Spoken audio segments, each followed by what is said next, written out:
اس video میں ہم پڑھیں گے سینٹنس کے متعلق۔ سینٹنس یعنی جملہ۔ تو سینٹنس ہوتا ہے وہ لکھی ہوئی یا کہی ہوئی بات کہ جسے پڑھنے یا سننے کے بعد پوری بات سمجھ میں آ جائے کہ کون کیا کر رہا تھا۔ مثال کے طور پر اس چھوٹے سے جملے کو دیکھتے ہیں۔ سعد ایٹ بریکفاسٹ، یعنی سعد نے ناشتہ کیا۔ تو اس جملے کو پڑھنے کے بعد بات صاف سمجھ آ جاتی ہے کہ سعد نے کیا کیا، اس نے ناشتہ کیا۔ تو اس طرح سے یہ ہے ایک مکمل جملہ۔ اس جملے کا اہم کردار یعنی وہ شخص یا چیز جس کے متعلق کچھ بتایا جا رہا ہو، جیسا کہ اس جملے میں سعد کے متعلق بتایا جا رہا ہے کہ اس نے کیا کیا، وہ کہلایا جاتا ہے اس جملے کا سبجیکٹ۔ اور ایک مکمل جملے میں عمل کا ذکر بھی ضرور ہوتا ہے، جیسا کہ یہاں ہے لفظ ایٹ یعنی کھایا، تو یہ ہے ایک ایکشن یعنی عمل یا کام، اور جس چیز پر وہ عمل کیا جا رہا ہو اسے کہا جاتا ہے آبجیکٹ، جیسا کہ بریکفاسٹ یعنی ناشتے کو کھایا جا رہا تھا اور اسے کون کھا رہا تھا، سعد۔ تو سعد ہے اس جملے کا مرکزی کردار جس کے بارے میں یہ بتایا گیا ہے کہ وہ ناشتہ کر رہا تھا۔ ایکشن کے لیے لفظ ورب بھی استعمال کیا جاتا ہے۔ تو اس طرح سے یہاں آپ دیکھ سکتے ہیں سبجیکٹ، ورب اور آبجیکٹ کی ترتیب۔ سبجیکٹ کے لیے لفظ ایس، ورب کے لیے وی اور آبجیکٹ کے لیے اگر لفظ او استعمال کیا جائے تو یہ آرڈر ہو جائے گا ایس وی او۔ تو ایس ہے سبجیکٹ یعنی کام کرنے والا، ورب یہ ہے اس کا کام، اور آبجیکٹ وہ چیز جس پر کام کیا جاتا ہے۔ اور اب اگر ہم اسی بات کو اس انداز میں کریں کہ بریکفاسٹ واز ایٹن بائی سعد، یعنی ناشتہ سعد نے کیا، تو اب یہاں آپ دیکھ سکتے ہیں کہ لفظ بریکفاسٹ جو کہ ایک آبجیکٹ ہے، اسے جملے کے شروع میں استعمال کیا گیا ہے، جبکہ ورب جو ہے وہ اب بھی جملے کے درمیان میں آ رہا ہے۔ ایٹن یعنی عمل ہے یہ، تو یہ ہے ایک ایکشن ورڈ، لہٰذا اسے ورب کہیں گے۔ اس کے لیے ہے لیٹر وی، جیسے کہ یہاں ہم نے آبجیکٹ کے لیے لیٹر او استعمال کیا ہے، اور ساتھ جو ہے جو کہ سبجیکٹ ہے یہ آ رہا ہے جملے کے آخر میں۔ تو اب یہاں آرڈر ہو گیا او وی ایس یعنی آبجیکٹ ورب سبجیکٹ۔ تو اس طرح سے یہ دونوں ہی آرڈرز درست ہیں۔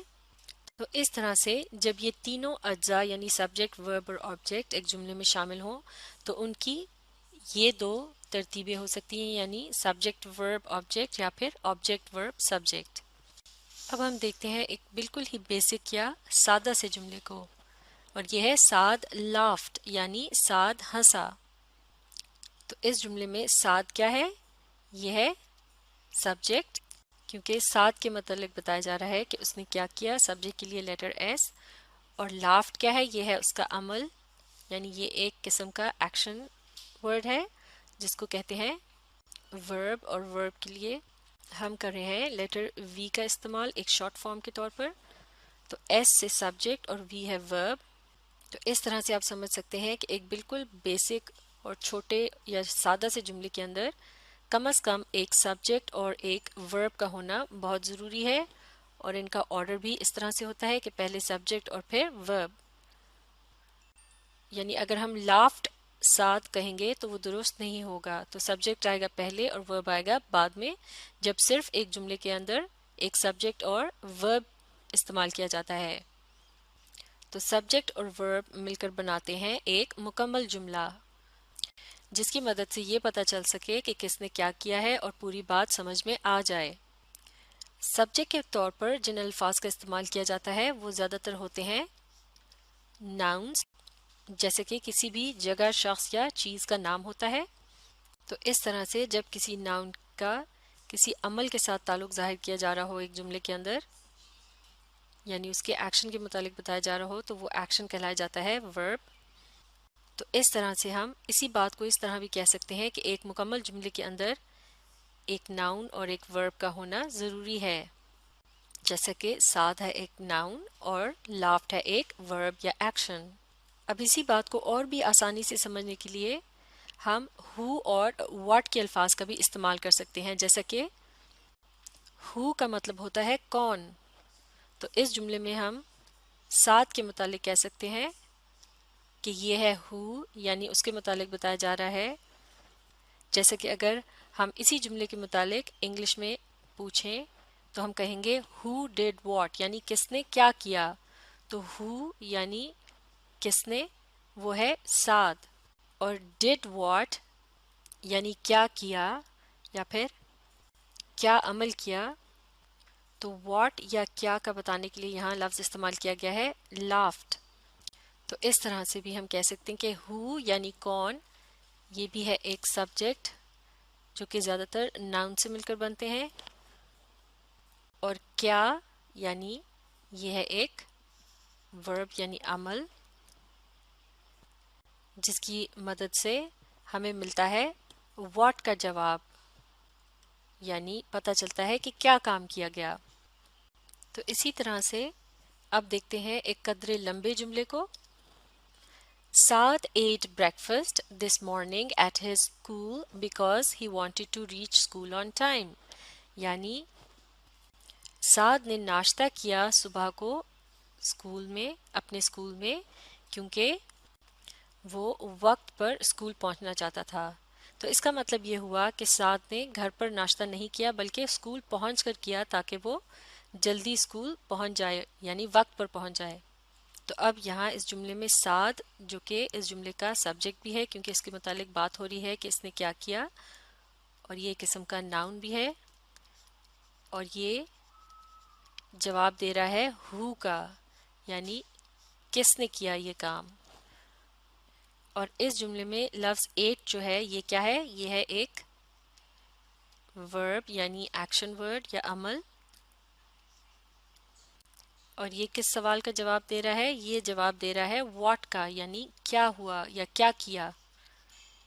سعد ایٹ یعنی سعد نے کھایا، اور سعد نے کیا کھایا، بریکفسٹ یعنی ناشتہ.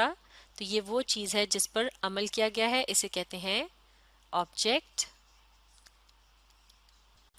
تو آبجیکٹ بھی کیونکہ مختلف چیزوں کے نام ہو سکتے ہیں اس لیے انہیں بھی ناؤن کہا جا سکتا ہے. اور چونکہ آبجیکٹ ایک ایسی چیز ہوتی ہے جس پر عمل کیا جاتا ہے، اس لیے ورب اور آبجیکٹ دونوں ایک دوسرے کے قریب قریب استعمال ہوتے ہیں ایک جملے میں، یا پھر ایک ساتھ استعمال ہوتے ہیں، اور یہ مل کر جواب دیتے ہیں واٹ کا، یعنی کیا کیا گیا. ناشتہ کھایا گیا، اور کس نے کھایا، سعد نے. اب دیکھتے ہیں جملے کے اگلے حصے کو. یہاں بتایا جا رہا ہے دس مارننگ یعنی اس صبح، تو یہاں بتایا جا رہا ہے وقت کا. تو اگر اس بات سے سوال پوچھا جائے تو وہ ہوگا when یعنی کب. تو دس مارننگ اس جملے میں جواب ہے when کا، یعنی کب یہ عمل کیا گیا، دس مارننگ یعنی اس صبح. اب اس سے اگلے حصے کو دیکھتے ہیں ایٹ ہز اسکول یعنی اپنے اسکول میں. اس سے کیا پتہ چل رہا ہے، اس جگہ کا جہاں یہ عمل کیا گیا. تو اس سے متعلق سوال ہو سکتا ہے کب، یعنی معاف کیجیے گا، اس سے متعلق سوال ہو سکتا ہے کس جگہ، یعنی where. تو یہ حصہ جو ہے جملے کا یہ جواب دے رہا ہے where کا، یعنی کس جگہ یہ عمل ہوا. تو جیسا کہ when بتا رہا ہے ٹائم کے متعلق، تو where کیا بتا رہا ہے، یہ بتا رہا ہے پلیس کے متعلق. اور اب جملے کا یہ جو اگلا حصہ ہے because he wanted to reach school on time، کیونکہ وہ وقت پر اسکول پہنچنا چاہتا تھا، اس میں اس تمام عمل کی وجہ بتائی گئی ہے. تو اس سے متعلق سوال ہو سکتا ہے کیوں، یعنی why. تو اس طرح سے یہاں ریزن یا وجہ بتائی جا رہی ہے. تو اس طرح سے ہم کہہ سکتے ہیں کہ اگر یہ تمام اجزاء یا ان تمام سوالوں کے جواب ایک جملے میں موجود ہوں تو ان کا آرڈر کیا ہوگا. سب سے پہلے آئے گا who یعنی کون، اس کے بعد آئے گا what یعنی کیا، اور پھر آئے گا when یعنی کب، اس کے بعد where یعنی کہاں، اور پھر آخر میں why یعنی کیوں. اب اسی جملے کے آخر میں ایک اور سوال کا بھی جواب موجود ہے آن ٹائم. یہاں ہمیں پتہ چل رہا ہے انداز سے متعلق، یعنی کیسے، جسے انگلش میں کہتے ہیں ہاؤ. تو یہاں